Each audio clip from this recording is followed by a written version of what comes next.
You heard this before, but a new threat is rising in minority communities as protests over racial injustices sweep across the country. It's a wave of evictions as a federal mandate on kicking people out of their rental is set to expire. Wow. Now, the ban on evictions, which applies to rentals that are backed by the government, expires in a matter of weeks. Now, on top of that, the federal boost to unemployment benefits that many laid off workers have used to pay the rent is set to end July 31st. Now, the House bill to extend the unemployment benefits is stuck in the Senate.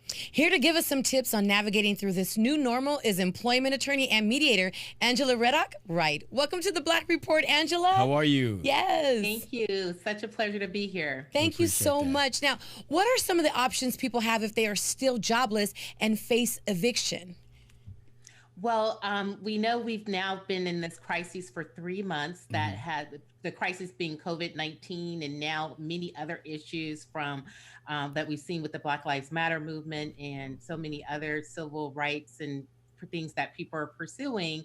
And so a result of that is unemployment. And the greatest impact has been on Black people, quite honestly. The unemployment numbers came out a month ago, and it showed that the numbers were up overall, but that they were down overall, but they were up as it relates to Black people. So what we have to do as a community is we really have to bind together and figure out where the employment opportunities are.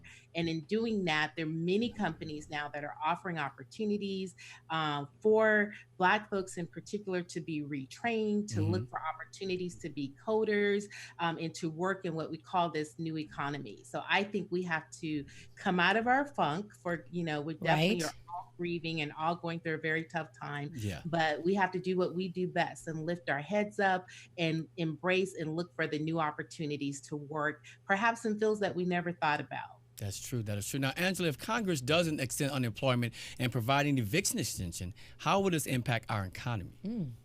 Will have a substantial impact. Already people cannot pay their rent. And part of what the federal stimulus did is it gave some folks $1,200 or $2,200 and $2,400 in some instances just to make it through that month or two. But if they don't pass another stimulus, folks might literally be homeless. So we really need Congress to act and to step up and to provide folks the funds they need to be able to make it through these challenging times. Now, what do you recommend to those who still haven't received unemployment at a time like this that they need it, but what do you recommend to them? Well, they have to keep trying. Our EDD offices throughout the country have been backed up. They weren't expecting this crisis. They didn't have the staff or the processes or the systems in place to really process the unemployment claims. So I encourage people to keep calling, keep logging on online until they get through. And then they also might look at resources offered through other nonprofit organizations, such as the Los Angeles Urban League or our work source centers, they're called America's Job Centers, and they're throughout the country. And they can direct individuals to resources that would be available to them in terms of supportive services or educational support, training support, and just dollar support to take the bus and to get around on public transit, or if you're in the construction industry, to get your tool belt. So you want to look at what opportunities are available outside of the unemployment system. And I think people have to understand that, you may not be able to go back into the same career you had once before, but it's almost about surviving at this point. Yeah. And you have to step out on faith and have to do what you have to do to protect your family now. And I've been hearing stories of some people that's so-called come up through this whole stimulus and unemployment situation. That's not going to last forever. So what do you have to say to those people, Right. Well, I believe that through crises comes opportunity. And if we look at different crisis situations over the decades, we see that many companies and many great ideas are birthed out of crises. So I say, yes, lament, yes, grieve, yes, be sad, but pick yourself up. As Maya Angelou says, still I rise. Let's pick ourselves up and look at what the opportunities are. Perhaps you have a business that you've been thinking about. Perhaps you're a great cook or a great baker, or you've been wanting to learn how to code. One of the programs that I love, IBM, is offering free coding services for adults that want to learn how to code and get into that business. So look for opportunities to do what you've always wanted to do. This is the time.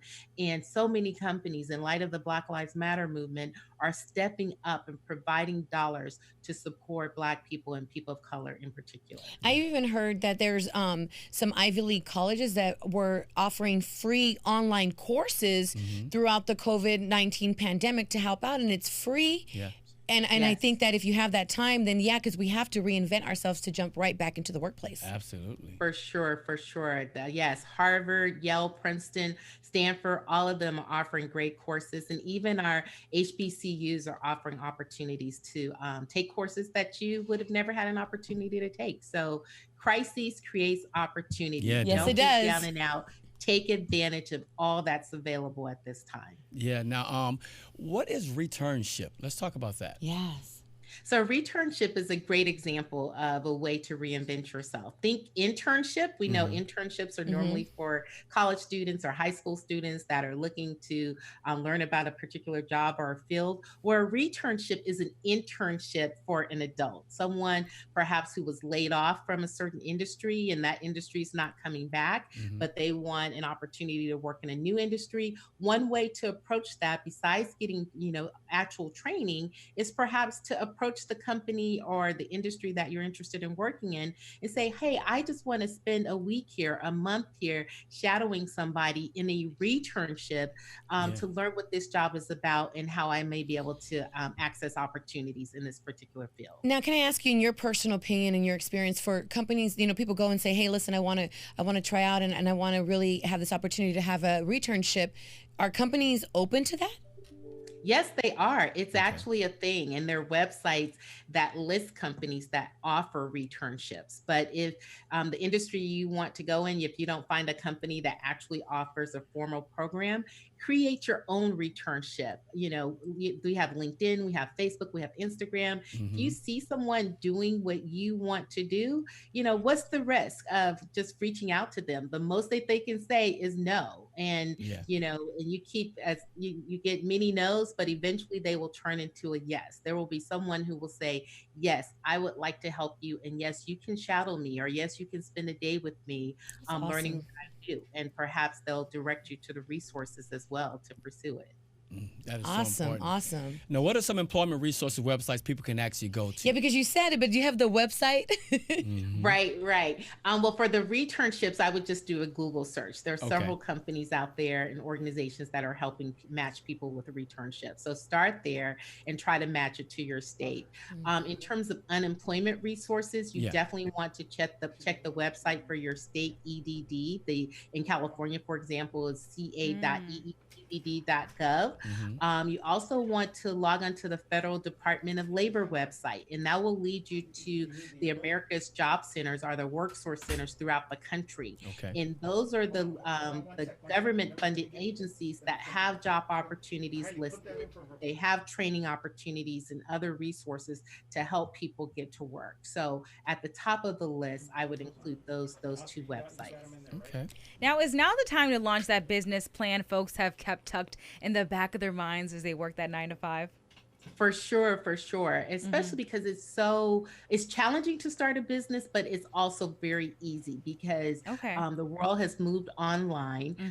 So perhaps you can find a way to start your business without needing a brick and mortar. And most brick and mortar businesses are trying to find a way to get out of brick and mortar unless they actually have to have a building to operate. But most people now can operate their business from their homes. That's Even true. if you're working a 9 to 5, you can be up in the middle of the night putting together your business plan and marketing your business services. And now there are so many grants coming out every day to help women, to help minorities, to help small businesses get the dollars they need, the seed money that they need to be able to start their business. So if there were any good time to start a business, now is the time. That's awesome. Well, thank you, Angela, for joining us today on the Black Report. We truly appreciate it. Thank you so much. It's my pleasure. Thank you. Follow you guys, and I love you. Thank you. so We much. love you too. Yes. I'll come back.